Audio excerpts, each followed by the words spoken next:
Get started. Yeah, we're good. Good. All right, so let's call to order our regular board meeting of the Transit Police Board. Metro Vancouver Transit Police and the Police Board respects the Indigenous nations within Metro Vancouver and acknowledges all First Nation, Inuit, and Métis people for their continued resilience, sustainable stewardship, and as active members of the community for generations to come. We recognize that working within and managing the region's transportation system, we do have a role to play in supporting reconciliation with Indigenous people. All right, let's get rolling. We've got lots of material to cover today. So first item is consent agenda. Does anyone want to pull consent? Joshua? Pull item 1.1K, please. Okay.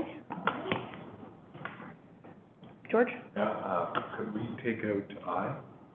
Okay. Ecom? Yep. Anything else to pull? All right, can I get a motion to accept consent less I and K? Great, thanks Maureen. Bill? All right, so let's move to let's go in order, item I.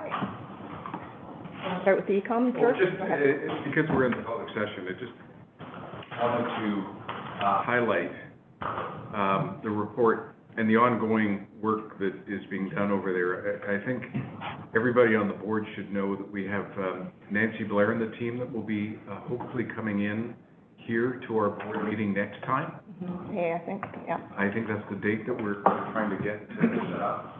And I think under her leadership, there's a very clear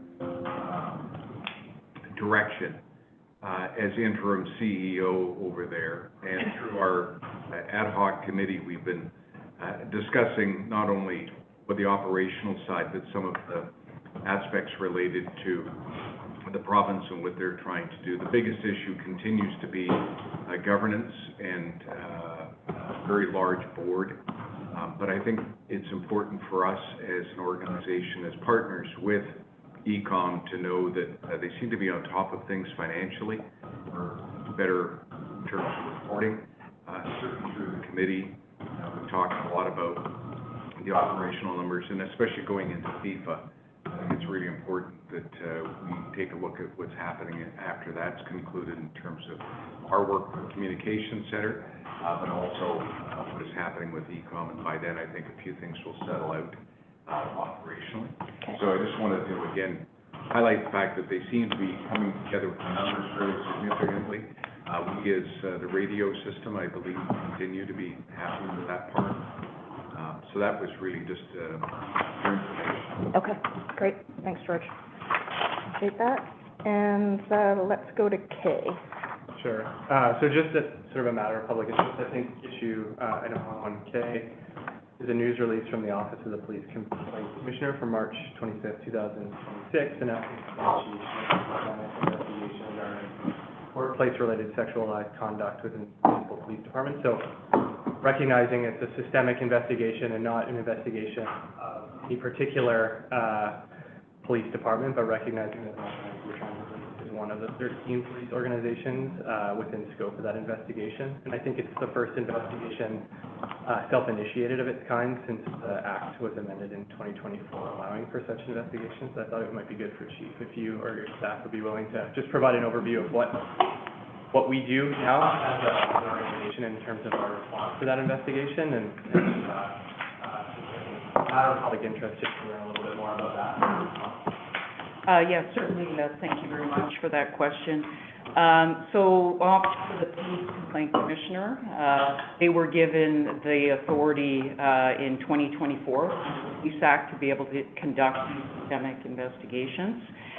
And as indicated, their jurisdiction relates to 15 municipal police departments, and that includes designated policing units. So, of course, that applies here to us at Transit Police.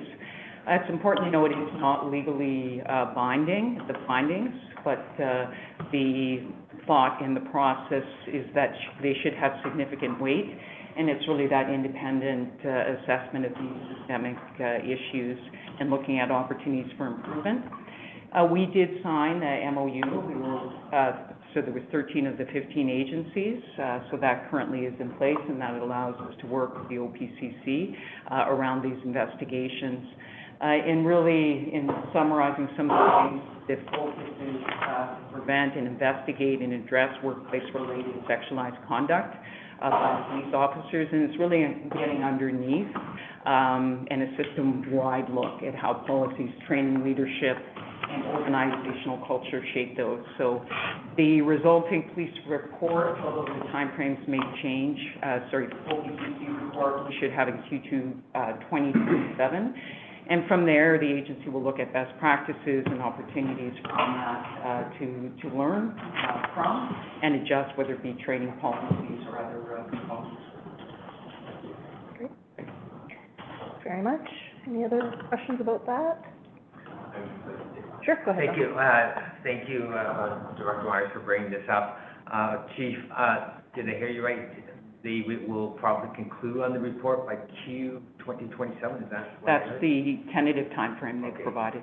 Okay, and that's to review all the police agencies. Thank you. Sure. Can I get a motion to accept I and K? Great, thanks, George. Carla? All right, any public delegations, Taryn? None? All right, on to the chief officer report. Chief? Yeah, thank you, Chair, and pleased to give the update for the Chief Officer report. So this year, just looking at people, so TransPolice and TransLink for the 12th consecutive year, we were able to receive the Top Employer Award, certainly a significant award, and nice to see that consistency, and that just really reflects the work organizationally within the enterprise and certainly in Transit Police happening every day. With employee recognition as well, we were able to celebrate recently a number of events, Emergency Dispatchers Appreciation Week, important week to recognize, so we have a non-emerge operations communication center. So our team, we were able to look through internal activities and social media content to recognize those individuals. And I'd also like to note ECOM and other dispatchers throughout the region working to keep people safe. Volunteer Appreciation Week, so ignite volunteerism here at Transit Police. We have our Blue Eagle cadet program and also our community policing center. Those volunteers are continually working and out in community and supporting. They are doing that at their own time and really just looking to make our communities better. So just really want to honor them as well as others taking that time to volunteer in community and making them better. And awards this year, we shared with the board earlier this year, we had awards ceremony. There was one particular award that the board was also engaged in, and that was the Dex Huber Award of Excellence. Dex was an inspector here at Transit Police, and in memoriam of him, this award, it will be an annual award, the inaugural year again this year, was presented. And we're very pleased that award went to Sergeant Steve Newton, very deserving, a member of our target law enforcement team, and we heard from Deputy Fincham about some of the important work his team's been doing. But very touching award ceremony. Inspector Huber's family was able to be present for that ceremony, and it was nice to present that award, and thank you for the board for your support and endorsement of that award as well. We'll be sharing more on our strategic plan coming up, but it will be a 3-year plan commencing in 2027. And I'd also like to thank our Transit Police Chiefs Community Council. We recently had a session with them, just looking from a community lens as we look to build out our strategic plan. Director Reamer, you were in attendance. Thank you very much for being an observer there. And, just really want to recognize Community Council because to hear those views, voices, and that will help build out our strategic plan as we move forward. On a note, and I will be turning it over to operations and Deputy Randy Fincham, but really want to recognize the province. There's a number of projects we've been able to move forward, and many are a result of site or C-STEP funding that the province has provided. For transit police, that's allowed for high visibility projects and other targeted initiatives to deal with crime and disorder around the transit system. And then finally, FIFA, and that's certainly less than 50 days counting down. And I just want to recognize this, of course, is not something that has started planning just recently. This has been, since announcement in planning organizationally, and lots of significant work has moved that initiative forward. And we look forward to sharing more on those advancements. And with that, I will turn it over to Deputy Fincham for operations updates. Thanks, Chief. So a few areas I'll highlight in this reporting period. So I'll start with our quick response team. So February of this year, we launched a quick response team. This is a group of highly specially trained individuals within the organization that focus on structure and response to very unique situations within transit. So it was very promising to see those members out there now engaging in various calls for service, whether it's a proactive response, we're going to do a search warrant, or we're going to use them for frontline service. So definitely a resource that we're looking forward to with our very unique environment. They'll also play a key role in liaising with our partner agencies and responding to critical incidents, so they can be our liaison and share the critical infrastructure that we have and engage with our partners. Speaking of the unique environment, a couple significant calls of note coming out of operations. One was in March of 2026. Man who was on a platform, pointed a firearm at a woman, and unfortunately there was no, that in itself is serious enough, but unfortunately there was no additional physical harm done to the woman. We followed up on that offense, we're able to locate this individual, arrest that individual, and dealing with a couple issues with that. But a key for this one is the access to video, which has proved so beneficial to us for that recorded video, for us to be able to identify the individual, find that individual, and follow up in the distance. Another incident in March of 2026 where an individual had traveled through one of our fare gates without paying. Subsequent encounter and contact with our officers revealed the individual was carrying a loaded firearm with a magazine as well. So we were able to remove that person from the system and hold them accountable. So just to highlight the prevalence of weapons on the system, and then the work that our members are out there doing on a daily basis to remove those from the system and make it a safer place. In January of this year, as you'll have seen in the news, the West of Island Bridge, so there was a contact between a barge and the West of Island Bridge. Significant work done by TransLink partners to look after or support the residents on that island as they transitioned on and off that island. So a lot of work done by TransLink. With that, we had 67 days of police officer deployments, 24 hours a day, 3 different locations to support that work. Frontline engagement with that community on the island. And it was great to see at the conclusion of that where the community actually celebrated the work from TransLink and the police there as well, engaging with the community and making that as smooth as possible. Obviously accounting for the fact that that's a significant trade route for those residents and the farms out there, so it's nice to see that conclude. In this period as well, significant calls involving youth. So the chief highlighted the funding systems that we use to support frontline policing outside of traditional budgets. So C-STEP funding, other funding sources through the province. We had 8 significant youth-related files this period where they were a direct result of us focusing resources primarily in this period in Burnaby to focus on youth violence. So we were able to arrest a number of individuals committing acts of violence using weapons on the system, again making it a safer place.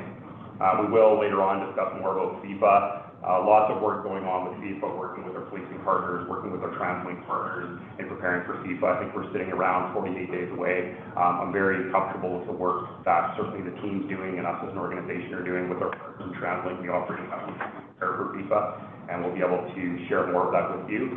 And I'm confident that you're going to be supporting that work as well, and that we'll be prepared for FIFA. Our crime suppression team in February launched Project Eclipse. So this is a 3-month-long project, again funded through the provincial government funding, so the targeted violence funding. And this is working with policing partners with the Surrey RCMP as well as Surrey Police Service and a combined forces special enforcement unit. And as a result of that project, there were 61 different arrests, 18 different weapons seizures, and a large quantity of illicit drugs that were seized or removed from the areas surrounding the system, again making it a safer place. Just highlighting some of the work of our crime analysts. So a number of events or incidents where they were able to identify offenders and connect key offenses. One was a sexual assault that took place at Scott Road Station, where our crime analysts were able to connect that offense to another offense that occurred in Surrey with Surrey Police Service, and collectively our two agencies are working on that file to identify offenders. And as well, another offense where there was 3 separate offenses committed by a female offender, and our analysts will be able to go through those crimes, look at similar fact evidence, connect those 3 crimes together, and identify chronic offender to put those charges forward as well. Our community engagement team, always out there connecting with the community. Our youth liaison officer, again, out there with a number of events through the schools, working with vulnerable members of our community, which are youth on the system, making a safer place in connection with those other events that I highlighted. Our mental health liaison officer, again, out there facilitating contacts between those in need in the community and referrals to housing and mental health supports. So a lot of proactive work happening there. Our K9 unit, so our explosive detection dogs, in preparation for FIFA, a lot of work going on locally as well as across Canada and within the U.S. as all police agencies prepare for FIFA. This is a North American-wide event. Our dogs are recently in Montreal conducting an exercise that will be able to take that knowledge and bring that back to support their efforts with FIFA. Our CSO program, so great to see our CSO Class 5 out there in Block 2 training, so they're up to the boat now, high visibility, deploying those resources in areas that they have the ability to connect with large numbers of our traveling public. And then Class 6 now, which is currently in training, and again, once they graduate, they'll be benefiting us as well with that high visibility presence, as well as working with our officers and working with the transit partners. Our TMET team, so the chief commented on this earlier, so a number of joint force operations that have happened in this period. Department of Mobile Enforcement team working with the Burnaby RCMP, BC Highway Patrol, and with ICBC as well. So one of these partnerships resulted in 263 violation tickets for using electronic device, so distracted driving, making it a safer place, removing distracted drivers from the road, and then also enforcing the message that it's dangerous to drive while talking on your phone. And then in March as well, another distracted driving campaign across the province, which resulted in 267 violation tickets under the Motor Vehicle Act, again focusing on distracted driving. Annually, ICBC and BC Highway Patrol celebrates the work done for distracted driving through an awards program.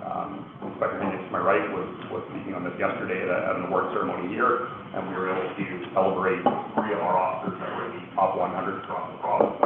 One achieved the bronze level, issuing 110 violation tickets for distracted driving. One of our officers, again, reached the silver level with 194 tickets for distracted driving. And then finally, one of our officers issued 349 violation tickets and received the gold status for distracted driving. So a lot of work being done by our targeted mobile enforcement team, again, to keep the road safe. And I'll pass it back to the chief. Thank you very much.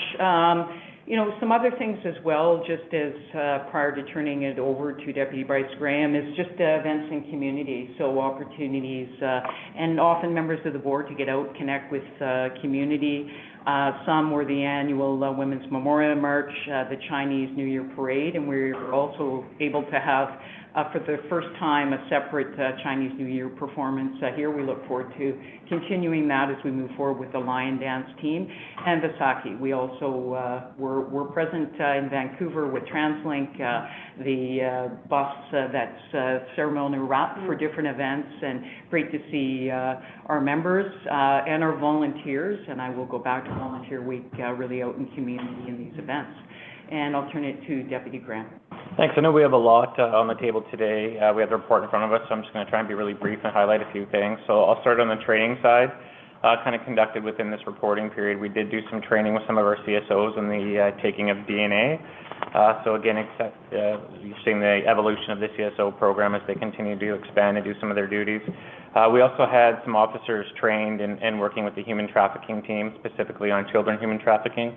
On the transit system, we get a lot of youth and youth usage, so we've been doing a lot of information in and around those aspects. I think the chief already touched on it, being awarded as BC's top employer, but worth noting, we've also done a lot of succession planning throughout the organization.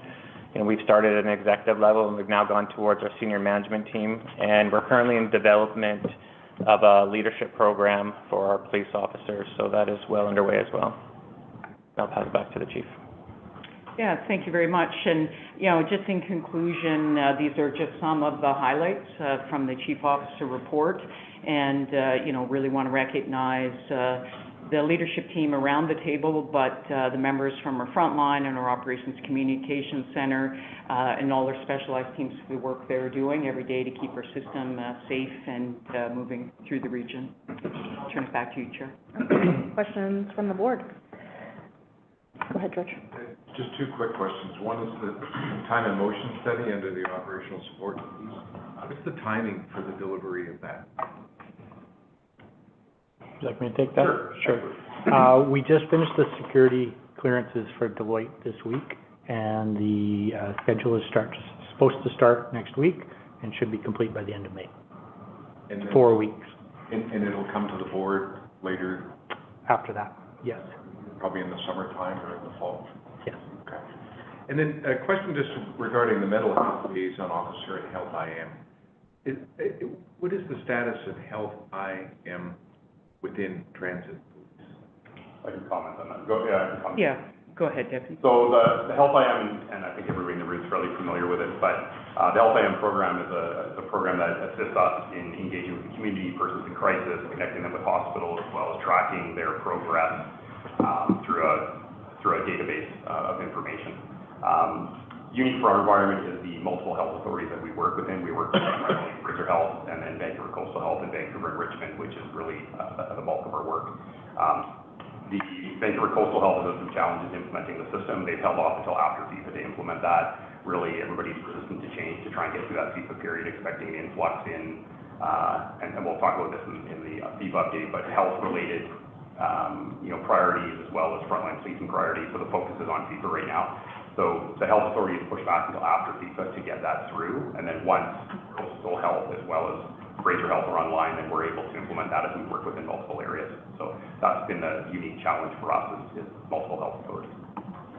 Right, that Fraser Health is in the same position. We've had communication with them this past week, and there's privacy issues that we're trying to overcome in order to be able to have that properly set up. So the other health regions we work with, Fraser is also in the same position.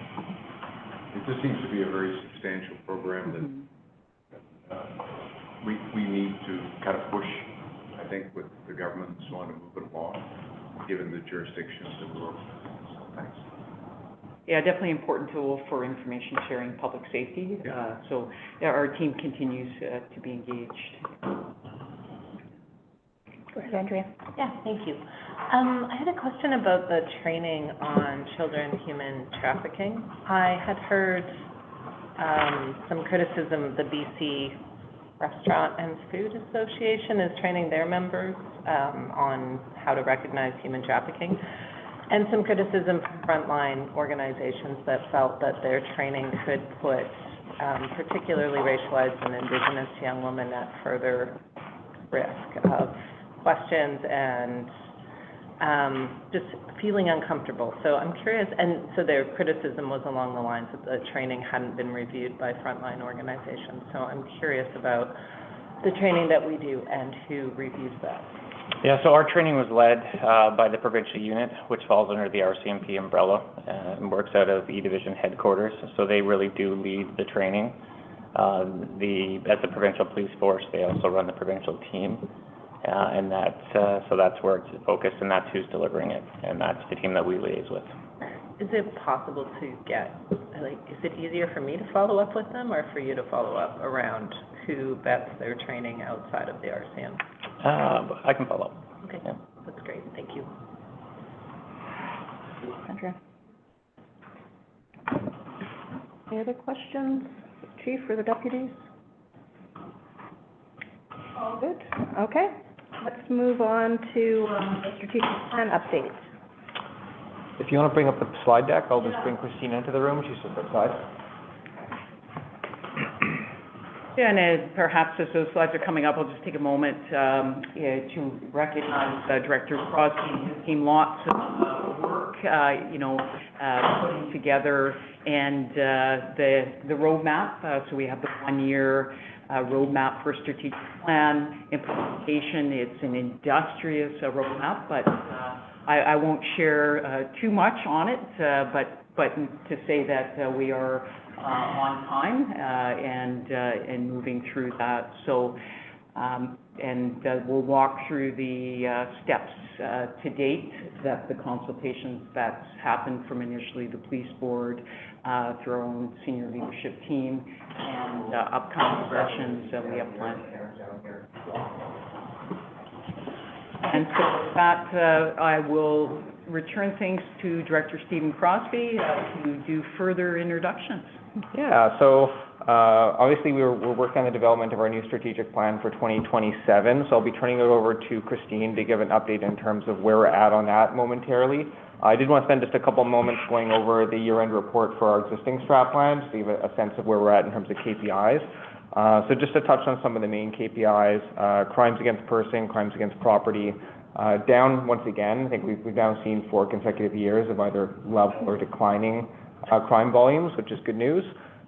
It is the first year where we've seen passenger volumes on the transit system also decreased very slightly. So the crime rates didn't decrease quite as much as you would have expected to see most years. But still overall, good news, continue to see that declining crime rate. Also very good news is perceptions of safety. So first year in a number of years, we've seen perceptions of safety increase, like 2.3%. That's where we get that data through the TransLink customer satisfaction survey that comes out quarterly. So they track it across different modes of transit. Essentially, that increase brings us back to where we were in 2023. It declined a little bit in 2024, so we've just kind of come back up. We want to obviously see that to continue to trend into upward trajectory. So that's one thing we monitor very, very closely on a quarterly basis. Section 28, mental health apprehensions, so individuals who are apprehended because they are believed to be a danger to themselves or others with a mental health component who are then taken to hospital. That was at the lower end of the range we typically see. So usually every year we see between 200 and 250 apprehensions. We saw 203 last year, so still well within range of what we typically see, but on the lower end. Because we increased our mental health liaison position to 2, we did have a very substantial increase in terms of referrals to mental health partners for support. So 24 to 39, that's really good news to kind of see that proactive work. So we're not having to go onto the system and obviously engage an individual in crisis and take them to hospital as often, because we're getting them the mental health support through health services that they require. And then under the last pillar, modern policing culture, so the percentage of actual officers to authorized strength was a little bit lower at 2025 year end. This stat's a bit interesting because it just captures a moment in time and it fluctuates throughout the year. So essentially it's staying around kind of the 94-95% range. At year end, like in Q4, obviously we relaunched our Do More With Your Day campaign. So we saw a 200% increase in traffic to our careers page. We saw like a 230% increase in people attending our info sessions. And then commensurate with that, Justice Institute has now increased capacity for recruit constables in classes. And that's now just kind of starting to obviously impact us in terms of, our incoming classes, 10 constables, not 6. So we are anticipating a combination of that recruiting campaign as well as the additional seating at the JI will slowly start to obviously impact that actual authorized strength positively, not just for us, but for all police agencies. So overall, I think trending in a good direction. And then, maybe I turn it over to Christine and we'll, I think, focus on what the new strat plan, where that's taking us. Great, thanks, Stephen. Hello, everyone. Thanks for having me back for a brief checkpoint on our strategic planning process. I don't have a lot of time, so I'm going to keep this quite brief. But I wanted to start by saying thank you. So thank you for your guidance in identifying the priority areas to include in the strategic plan.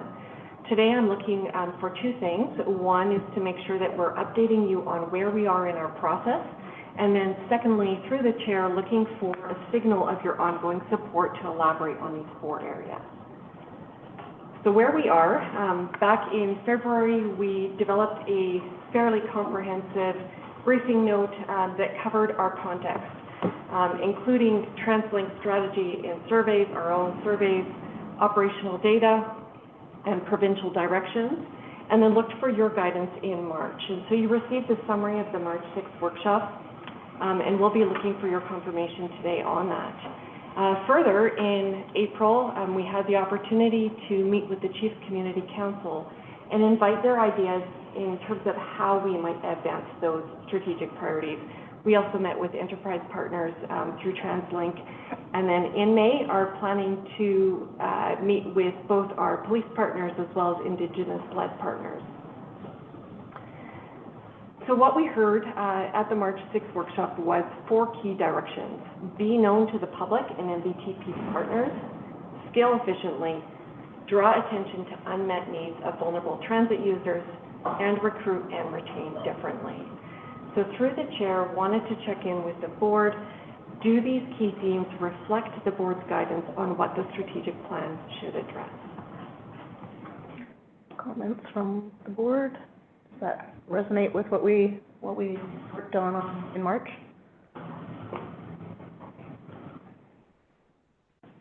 Sure, Bill, go ahead. Great, thank you. Good morning, Christine. Can you just elaborate what we could call what we meant by scale efficiently? Yeah, scale efficiently. So as we know, we've got some transit expansion happening over the time horizon of the strategic plan. And what we're looking to do here is think about how we can use our existing resources, of course, with some planned additions as well, to make sure we connect with more transit users as the system expands. And that might include technology as well. You said that would include technology, right? Okay. Yeah, because we did talk quite a bit about that. Okay. Yeah. Go ahead, Em. Yeah, I mean, I think it's great. I worry about the word differently. Like, obviously, I think we mean better, but it could also mean worse. So I'm curious about a relative term like that. Well, we are working with the priority statements internally just to make sure that we're abundantly clear for internal officers and staff what we mean by recruit and retain differently. So I'll show you what we're doing there, but just did want to kind of confirm that these were the directions heard from the board. Yeah, I would say the area is a very clear priority. Yes. Curious about how it's going to come out. I'll cover that next slide if you're ready to move on. Yep. Go ahead. Okay, perfect. So to your question, Andrea, when we had those priority areas, we needed to pressure test them a little bit. And the first, in terms of being known to the public and partners, we recognize that our approach for being known to the public is going to be very different than our approach in terms of being known to partners. So we did divide those further into connecting with more transit users, and then of course in terms of our jurisdictional police partners, convening partners to stop or prevent major crime on and by transit. In terms of scaling efficiently, as you know, Andrea, you do this work a lot, and many others have been involved in strategic plans. We don't want to get so much into the how in terms of our priority statements. It's what we want to accomplish. So we might use technology, we might use more efficient business practices, processes to scale efficiently, but ultimately what we want to achieve is connect with more transit users as the system expands. And then also as we go further down the list, we did have some feedback around draw attention to unmet needs of vulnerable transit users. Which vulnerable transit users are we referring to? If we don't get a little bit more specific there, we really are boiling the ocean, and there's less of a likelihood that we will move the dial in that area. So specifically, we're looking at the vulnerable transit users that have unmet mental health, substance use, or housing needs. We're still working with the wording on that on the right side, so we'll continue to refine that. And then in terms of being known to MVTP partners, what we really asked ourselves is known for what? So we have this unique multi-jurisdictional lens, we have specialized capabilities. So how do we become known for that? As a convener, perhaps, across many different communities to prevent major crime that occurs on and by transit, always keeping our focus on our mandate. And then lastly, to the question around what do we mean by recruit and retain differently? One of the things we heard from the board is we do need to look at how we're recruiting and make sure that we're not trying to to be like the jurisdictional police partners. We've tried that, but what we know here is that when we have officers that are connected with the purpose of MVTP, when they find fulfillment in connecting with people at transit stations, on transit, they enjoy that in-person interaction, they enjoy that interaction with community partners and find that fulfilling. Those are the ones that tend to stay. And so we want to lean into that even further in this last one around cultivating purpose-driven work that retains and attracts. And we very intentionally said retains first. Bryce has mentioned multiple times, if we really focus on retention as well, we can be quite a bit further ahead than simply continuing to recruit to fill those spaces. May I have a quick comment? I think that's a great point, but I also don't want to overshadow the efforts of the police here with regards to, because when you feel valued and appreciated when you come to work and have a good rapport with your colleagues and the upper echelon and lower echelon can liaise together, police in every place, not just for community, but when you have that symbiotic relationship within the police, people will want to come and stay because you feel valued intrinsically. When you do it externally, you know that not someone's going to have your back at all costs, but if the leaders behind the front line are supportive, then you can never underscore the benefit of that. Because if there's disenfranchisement between the rank and file and the leaders, or behind the scenes making sure the big machine runs, that's the key to the kingdom. And I know Stephen said 94%. I'd be curious if that includes those on supported medical leave or not. But if it does, then that is the. It does, yeah. I used to be an HR before one time, a long time ago, not too long, but that's a great standard at 94%, including hard vacancies and soft. Like I applaud the MVTP for that because I haven't seen it too often in other police agencies, including my prior employer. So I want to put it out there, so thank you. Big deal. Yeah, actually, just to, I think, build on what a few people said here, I think when we're talking about the culture of the organization, one of the other things we are looking at as part of this process is reassessing our employee values. The employee values, they've been in existence for a little over 10 years. I think periodically you need to go out to the membership, to the employees, to ensure that are these the values that represent really what we stand for in the field? This is what we're aspiring to. Oftentimes what we find is you're just reaffirming the values we have. Sometimes there are some changes, but we're going through that process. We're going to be engaging our staff on the values as part of the discussions in May during National Police Week. And then the other thing I think is what Andrew was also speaking about is the wording's really important, and these are all draft statements. We're still working on the wording.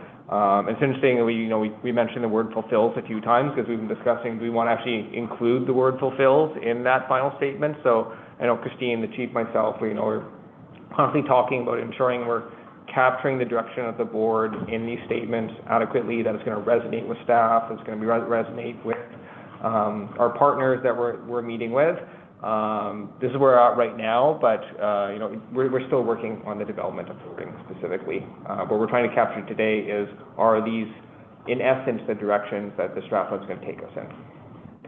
Thank you for that feedback, Maureen. Okay, and in progress, more to come at our June 5th meeting, but in meeting with enterprise partners, they really emphasized the importance of deployment for visibility, as well as, expressed interest in types of technology to extend the bandwidth of MVTP. In terms of the Chief Community Council, we were amazed at how hands were flying across the page in terms of generating ideas for MVTP in terms of being known to more transit users. And some of those ideas include bolder ads across the system, social media. They emphasized again their support for the community policing role, as well as in terms of collaborating on acute health and housing needs on transit. We talked about examples from a few different jurisdictions, and they really resonated with a transit-dedicated mental health crisis response, and gave that as a consideration. as well as communication and referral pathways, making sure that those are as tight as possible, including follow-up on vulnerable persons that have been referred. And then we're tentatively looking at May 21st for Urban Indigenous Partners meeting. We're working with TransLink Indigenous Relations on that, so we'll have a facilitator from their team.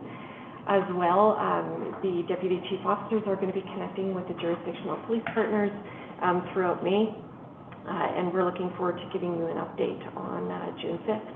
I think maybe just before we move on, just to acknowledge also TransLink, Equity, Diversity and Inclusion and their team, because I think you met with them on a number of occasions, working through the slide deck and the content for the community council meeting and getting their input, and it was really, really valuable, the input that we got from Stephanie Redivo and her team. Yeah, and similarly, just TransLink Indigenous Relations, making sure that we have representation, of the nations, urban Indigenous peoples and others at the table. So very important and valued, appreciated assistance by them, including our own Indigenous liaison officer. And next steps.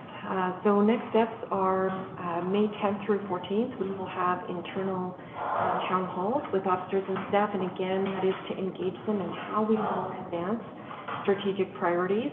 So very much looking forward to that. We've got a whole series of them to catch different shifts. And then May 21st, of course, earmarking that for meeting with urban Indigenous partners. In May, meetings with the jurisdictional police partners, and you can expect to see us back on June 5th for an update in terms of our process. Any questions? Questions from the board? Christina, anything from you? I'm assuming you could hear that, okay. Okay. Great. Thank you. Nice to see you. Thanks. All right. Thanks, Christine. Coming. And maybe as Christine's departing, just where they want to recognize, thanks for your work and guidance, and along with Stephen as we navigate through this timeline and process. So thank you so much. Appreciate it. Have a good day. Oh, great. Next item is Sorry, Sure. I do have a question or a comment on the 2025 report. But that'll be super, thank you. Yeah, okay, we can always. While we're waiting, let's talk about the CAPG conference. The annual conference is going to be held August 12th to 14th in Edmonton. So we usually have the budget to send a couple of board members. So Bill has expressed interest. Is there anybody else that can go August 12th to 14th or would like to go? Maureen would like to go? Okay. All right, so we do have a recommendation here, so let's get that on the record, and then you two can work with Taryn to get it sorted. The South Coast BC Transportation Authority Police Service Designated Policing Board approves the registration fee and related travel costs and expenses for directors and levy at the CAPG annual conference in Edmonton, August 12th to 14th. Okay. Good. All in favor? Thank you. Okay, great. Thank you both. Be interested to see what you think of it. All right. Stephen, Bill did have a question about the 2025 strat plan. Yeah. I agree. The 2025 strat plan and the 2025 report that you mentioned. So first of all, congratulations. I think it was a great read, great report. It really showcases all the stuff that you and your team has accomplished, so congratulations. I do want to comment and a question in regards to the section on the apprehensions on the mental health act and under section 28 and apprehensions were 203. I look at that and I think that I'm somewhat familiar with section 28, which is kind of defined what requires an apprehension. And somehow I think that there's a lot of work that's done or potential apprehensions that aren't apprehended in the amount of time. Like I'm just thinking that there's a lot of time spent where you have a trans user that's in stress, that just requires a social worker, that requires time with the officer and try to de-escalate, but not to a point to apprehend them, but you do spend, I believe, some time and resources to do that, to get the social worker, and it's not reflected in this report, and I don't know whether that's more than 203 or less than 203, or like, maybe if you can talk about just sort of the scope of where you have a bunch of these individuals that's potential, but they're not apprehended in section 28. Right, yeah, well, I think we have two components to this. One is the section 28, and the other one is the mental health referrals. And the mental health referrals is really intended, for individuals where we might get multiple section 28s or even multiple calls for service that you're referring to, but it doesn't result in a section 28. If you're going and you're engaging that individual multiple times in the transit system, and the officers are identifying, like, this is an individual who needs additional support, but it's not police supports. How do we connect them with the local healthcare and social services supports they need so that we're not getting those calls anymore on the transit system? So I think that's why that secondary figure, I think, for me, it's even the more important figure. That's the proactive work we're doing, which ideally what I'd like to see over time is the section 28 is going down, but the mental health referral is going up. Basically saying, like, it shouldn't be a police response on the transit system. There's social services, there's health services. Those are the, the professionals we need to link that individual up to really get, like, the underlying care they require. Yeah, super, and I would agree with you. I think that's the element that one should focus on, because that's probably, I don't know what the time element like compared to the 203, but I just intuitively, I think that requires support and services of your team. And the 39 is just for new clients as well. Like, cause we had this discussion, like, should we carry forward all the existing clients they're continuing to engage with and their teams, and that's a whole separate figure. And this is really just identifying who are the new individuals we've identified and where the mental health liaisons then reached out into the local jurisdiction, determine if does that person have an existing mental health team already, or does one need to be established with partners and kind of working through that process. I'm just to follow up, I'm just questioning, like, there's the repeat, but there's a lot of these one-offs too, like you may not see that individual for some time, right? Go ahead, Carl. I was just to follow up on that, like, how when we are tracking, like, the number of referrals, like, is that, that somebody working with somebody and then they actually check in to see whether they've made contact, or how do we actually quantify what a referral is? That's giving information and then that's the referral. Is there follow-up after that, or? It's basically like putting that individual with contact with, the health services or social services teams, where they reside. So in some instances what will happen is that the mental health liaison will reach out, let's say, an individual, we convene calls for service in Vancouver. They'll reach out to Vancouver and they'll find out, okay, from Vancouver Police's perspective, have they engaged with this individual, and is there a mental health team established in the community where they reside to support that person? In many instances there is, so then we're linking up with those health services to kind of find out, okay, what's the plan?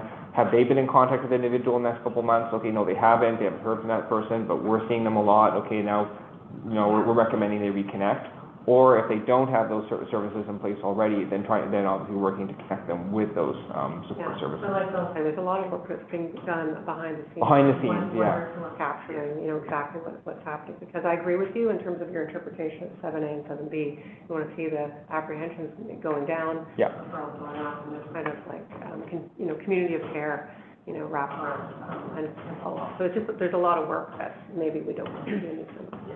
Yeah, we do a lot of training in this area, and I think one thing that really marks us as separate when you look at the Section 28s is how many of those individuals are actually admitted to hospital. It tends to be about 80%, which if you compare that to our jurisdictional partners, that's much, much higher. Like, I think our jurisdictional partners, Randy, you probably know, is like 30 or 40% usually. It's significantly lower people they're apprehending being admitted. So 80% is a very high figure. It shows our officers are probably assessing the individual. Doing a lot more work to decide whether or not Section 28 is necessary. It's necessary, yeah. It's pretty traumatizing. Yeah. I can add a couple comments for clarification. So, our records management system does allow for us to infer data to track the calls that have a mental health component, and that's a subjective belief on the officer's part. So depending on the jurisdiction you work in, there's some areas within our jurisdiction that have a higher mental health component than others, some of the high key areas that we work on. Those areas could be 17 to 25% mental health in some areas, it could be even higher in other areas. So with that, we look at that data to say, okay, this is, to the question about, you know, the apprehensions, there's a lot, like a multitude of other calls happening that we are dealing with individuals in a mental health crisis that might not be the threshold for apprehension, but we're doing other work to provide supports and referrals. The value of the referrals with us is that having a dedicated mental health liaison officer allows us to have them track those referrals and have those repeat visits and follow up with and support those people, not just on one occurrence, but continue to provide that support. Two different avenues. Yes, we have the ability to apprehend under the mental health under Section 28, but the other one that we focus on is recalls, so forums where we're working with hospitals to bring people back into care and reduce the chances they're going to be apprehended under 28 over and over again, that we can keep them in care if need be referred into hospitals. And then the last one I'll comment on is to Stephen's point, is that we do have extremely high numbers of success in working with individuals to have them brought into the healthcare system. And for us to get the 80-85% mark, where Stephen's correct, most agencies are 50%. That's a testament to the training that's being done on the training side with their members, and then having them out there engaging with people on a regular basis and building those relationships and getting them into care. So there's a lot we can pull from that. I think the final point is just with our deployment model, community safety kind of areas that we're focused, or service areas. So, you know, in that deployment, it allows officers to become more familiar with people in their specific area across. Also, we provide the various resources that are available that aren't police related to ensure, maybe, you know, to your point, that's brought forward, that don't meet that threshold. How are we ensuring that we're referring individuals to the correct, you know, organizations where they can best get supports that are outside the scope of policing? Yeah, thank you. Sure, go ahead. I did have a question about KPI 10 around reported levels of pride. Well, maybe at least one, possibly two questions. It's kind of an unusual measure. Like, it's usually job satisfaction, so I'm interested in why pride. And then also, if we change the method of collection from a survey to something else. It's a notable decrease, so I'm sort of curious how we're asking and why we're asking that particular question. Yeah, this was a new question. So the first time we collected this data as part of the new strat plan, we were, I think, utilizing the existing methodology for the employee engagement survey. And then we added a very specific question about pride in the organization. And that really derived from this strat plan and pride in the organization being one of the result statements the board wanted to see, really to, I think, speak to that fulfillment. Once again, it's a point in time, and we only get this data once every 2 years. We attempted to do a pulse check, which is we would do like a mini survey like on the off years, aside from the employee engagement survey. We saw a pretty substantial decrease in participation. Maybe just be survey fatigues. We have a number of other reviews, usually ongoing throughout the year, we're engaging with staff on. Potentially open, you know, for discussion once again, but this is only data we're getting once every 24 months, so it would be nice to get a little bit more frequency. Whether or not that kind of desire to assess pride carries forward into the new strat plan, I think is up for discussion amongst the board as part of the strategic planning process. But at the time, that was one of the result statements that came out of modern policing culture. They really wanted to see that pride, that level of pride in terms of representing the transit police specifically, you know, rise over the course of the strat plan. Got it. Okay, thank you. Yeah. Questions? All right, great. Let's move on to the ECOM Board of Directors nomination. So every 2 years,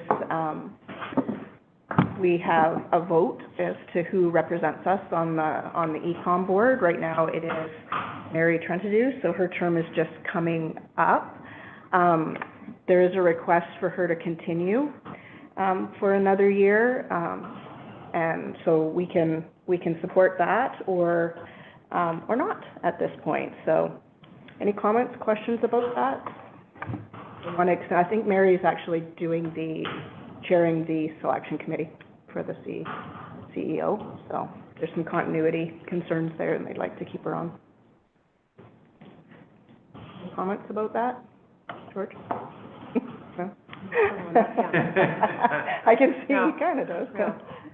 I guess my feeling is we should retain the way the rotation works in retrospect, because I was on the board. Right, I think it is fresh eyes is good, yeah. every 2 years. I'm not too sure who's next in rotation, but Port Moody is next. Port Moody, I think it's Port Moody's chance, and I find it ironic that West was asking for the extension when last time they said no. Right. You know, it's not a big deal, but I see the research is gonna be done. That's when the AGM Right. takes place, so. Right. Oh. That's not a consideration. I think governance is the biggest issue over there. I think we've talked about that within our committee. Yeah. Ad hoc committee. The other changes, obviously, with elections this year. I think a fresh view from another police agency is good. So Yeah, I would move the motion that we retain the existing formula that every 2 years changes to the next in line. yeah, I would support that as well. I think we should keep with the rotation, but we can put it to a vote as well and see what we think. So the actual recommendation is to support or not support, so maybe we just take a quick vote and then we'll make the motion. So, as far as keeping the current rotation in place, who's in favor of that? George? Okay, looks like we're good on keeping the current rotation. Okay. So let's make the recommendation that the South Coast BC Transportation Authority Police Service Designated Policing Board does not support the nomination to reappoint Mary Trentadue to the ECOM Board of Directors for this 2026-2027 term. Can I just maybe just suggest a bit of an amendment, not to make it sound negative against Mary? Yeah, we can alter it. I think you should Yeah. just say that we support the idea that we retain the rotational. Current system for rotation. every 2 years. Okay. So that the board supports retaining the current rotation. And move on to Port Moody. Yeah, okay. Is everyone okay with that amendment? Support the rotation.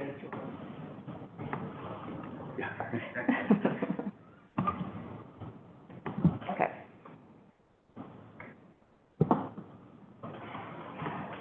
Okay, so if we change the wording to that, do we have a motion and second and support on that? Okay. All right, we will edit that and drop a letter stating that. Okay. Great, thanks, everyone. Next is final budget submission and report from Finance Chair Chan. Great, thank you. I'll quickly talk about what we discussed. It's one of the more coveted committees of the board, which consists of Director George Pennon, Director Joshua Myers, and as the chair, Marnie Larson, as our ex-officio, and myself. So we met on Tuesday, March the 4th. I just want to quickly discuss the 3 items. We talked about the regular standing items, and then we talked about the final 2025 financial statements, and then we led that off with the 2026 budget, which is funding you, which also requires a recommendation and a motion. So just quickly on the standing items that was discussed on every finance meeting, we talked about the regular updates on our wish register. We talked about the regular items that are on the standing committee, which has been a good amount of time on labor and overtime scheduling. So that's on the outstanding agenda that we discuss on a regular basis. We did talk about the 2025 financial statements. We are pleased to say that we did end up with a surplus this year, and thank you for the chief and the Deputy Graham and their entire team in focusing on what is important to stay on the positive variance, and without compromising on the safety of the public, and without compromising on those 3 pillars that is indicated on our strategic plan. So we have to report on the favorable variance. So that led into the 2026 budget discussions at the board, and we spent a lot of time again on the staffing and the labor and the most significant increase in the 2026 budget is really on annualizing the increase in staffing, which part last year, this was part of last year. Now we have to analyze it for the entire year. So most of the increase on that, and the other significant increase is just the agreements on what I call the collective agreements. That's going to be pushed over to the civilians and this one staff. So that concludes it. So there's a little bit of a increase from the 2025 budget to the 2026 budget in the neighborhood of about it's 8.3%. It sounds a lot, but a good portion of it is the analyze of the new staff coming on and then the collective agreements for the ensuing year. We're pretty comfortable on the other operational costs, the supplies and that. We're perfectly comfortable with that.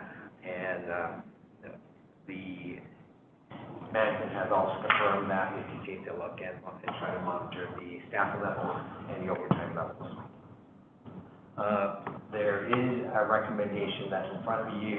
I'll just quickly read that in the context that the South Coast British Columbia Transportation Authority Police Service designated policing for approved transit police 2026 final budget in the amount of $63,531,747. But before we make the motion, I'll pause here and hand it over to either the chief or the Deputy Graham or any other members of the team to provide further details. Thank you. Any further comments? No comments unless the board has specific Questions to Bill? Okay, any discussion? Just one comment is, and with Jennifer at the end of the table saying thank you, I think, to TransLink for the support that we get through this process.